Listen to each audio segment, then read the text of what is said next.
Bismillahirrahmanirrahim. Assalamualaikum warahmatullahi wabarakatuh.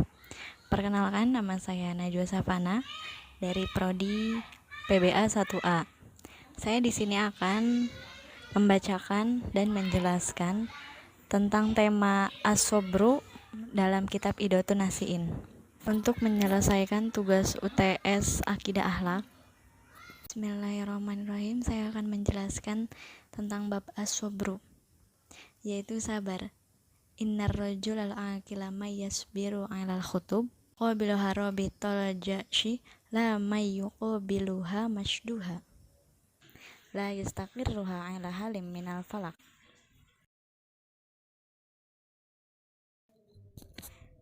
Artinya, sesungguhnya orang yang berakal sempurna ialah orang yang sabar terhadap segala macam kesulitan, juga sanggup menghadapinya dengan hati yang tabah dan teguh. Orang yang berakal sempurna bukanlah orang yang mudah bingung dan selalu gelisah ketika menghadapi kesulitan. Ia akan merasa tenang dan percaya bahwa Allah akan selalu membantunya di setiap pekerjaan. Al-aqilatu fiha malakatut tu'ada wa ta'anni fahiyatas ahadiatal lituzila ma alamma biha minal khutub wa tadfa'u anha adiyatal mihan. Jiwa orang yang cerdik itu di dalamnya mesti ada sifat atau watak tenang dan sabar.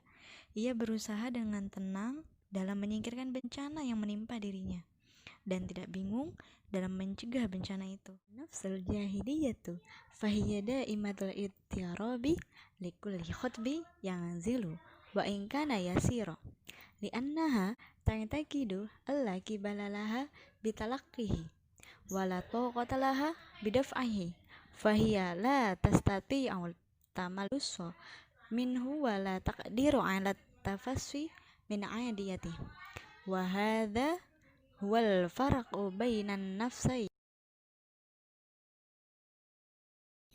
Adapun jiwa orang-orang yang bodoh itu selalu bingung setiap kali menghadapi kesulitan, meskipun itu sangat kecil, sebab dia telah berkeyakinan bahwa dirinya tidak sanggup menghadapinya dan tidak mampu menolaknya. Dia merasa tidak bisa membebaskan diri dari segala bencana yang menimpanya. Di situ telah dijelaskan bahwa perbedaan antara dua jiwa manusia itu sangatlah berbeda. Sedang yang satu adalah cerdik. Dia lebih sabar dalam menghadapi setiap kesulitannya. Karena apapun yang dihadapinya, dia selalu berusaha dan selalu tawakal kepada Allah. Dia selalu percaya bahwa ada Allah yang selalu membimbingnya untuk keluar dari masalah-masalahnya itu. Sedangkan orang yang bodoh selalu putus asa terlebih dahulu.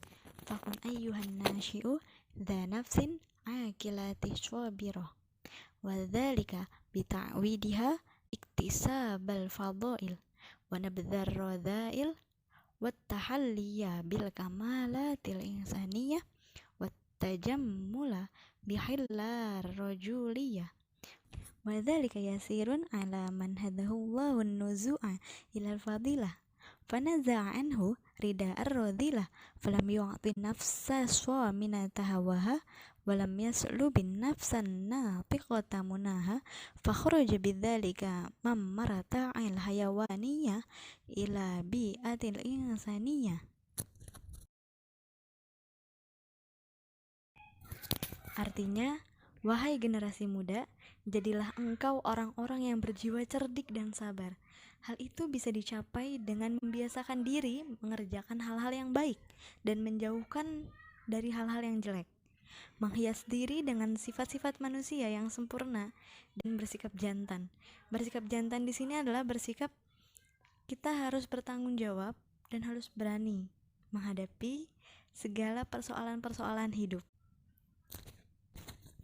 Hal yang demikian itu mudah bagi orang yang telah diberi petunjuk oleh Allah untuk senang pada kemuliaan, sehingga dia meninggalkan semua baju dan atribut kehinaannya, tidak menuruti keinginan-keinginan jiwa bodohnya, dan akan menarik cita-cita jiwanya yang mulia. Dengan demikian, dia akan dapat keluar dari lingkaran pola hidup yang seperti binatang menuju lingkungan kehidupan moral manusia. Dia akan merasa menjadi manusia yang seutuhnya. Wallahu yajzis sabirin ala tahdibin nafsi wa yarfa'uhum ila maqamil muhtadin an manzilil absi fa ila sabri ala tahdibi nufusikum ad'ukum fa inna aqibatu dzalika najahud darain wa sa'adati hayataini wal fawzu bil husnayaini. Allah akan memberi balasan kepada orang yang sabar dalam mendidik jiwanya dan akan mengangkat derajat mereka sama dengan derajat orang-orang yang mendapat petunjuk dan menyelamatkan mereka dari kedudukannya yang tidak jelas. Saya menyerukan kepada kalian semua, hendaklah bersabar dalam mendidik jiwa kalian, karena sesungguhnya hal itu akan mengantarkan kepada kebahagiaan dunia dan akhirat.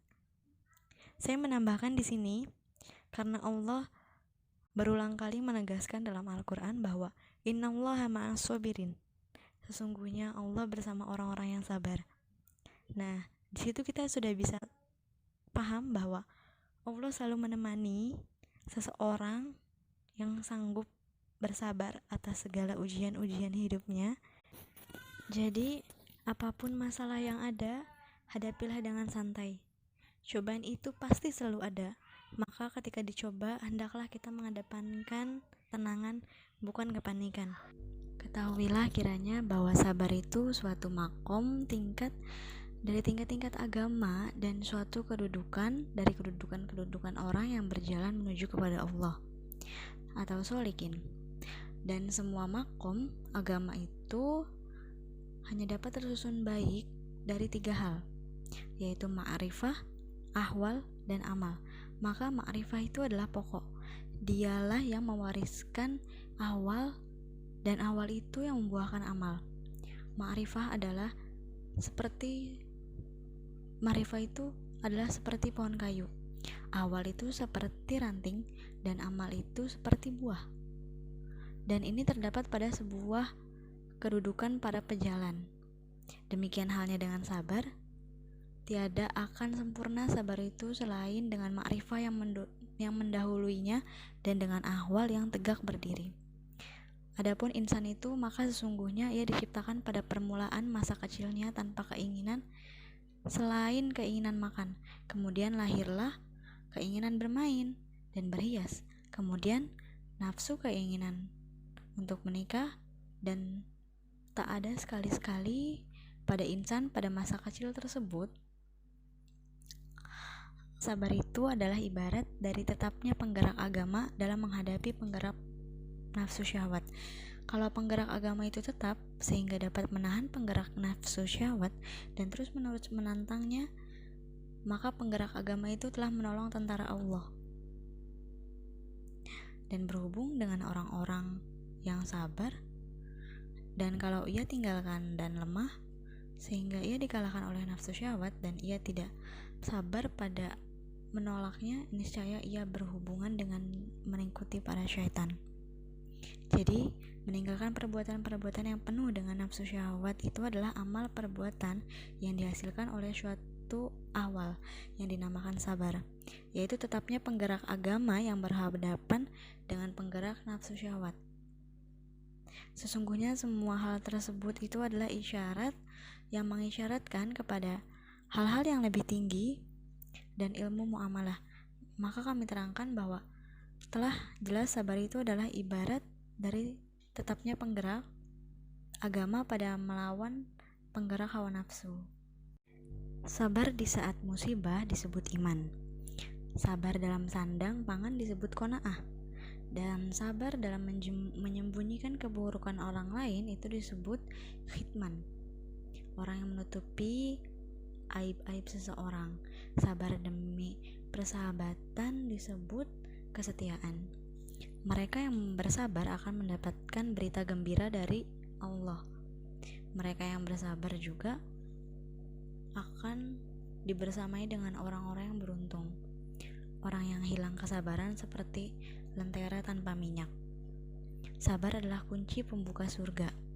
Sabar adalah obat mujarab kesedihan. Murung dan bersedih adalah separuh penyakit. Sikap tenang itu separuh obat, dan sabar adalah langkah pertama penyembuhan. Dan puncaknya, Allah Ta'ala selalu bersama dengan orang-orang yang sabar dan diberinya pahala tanpa batas.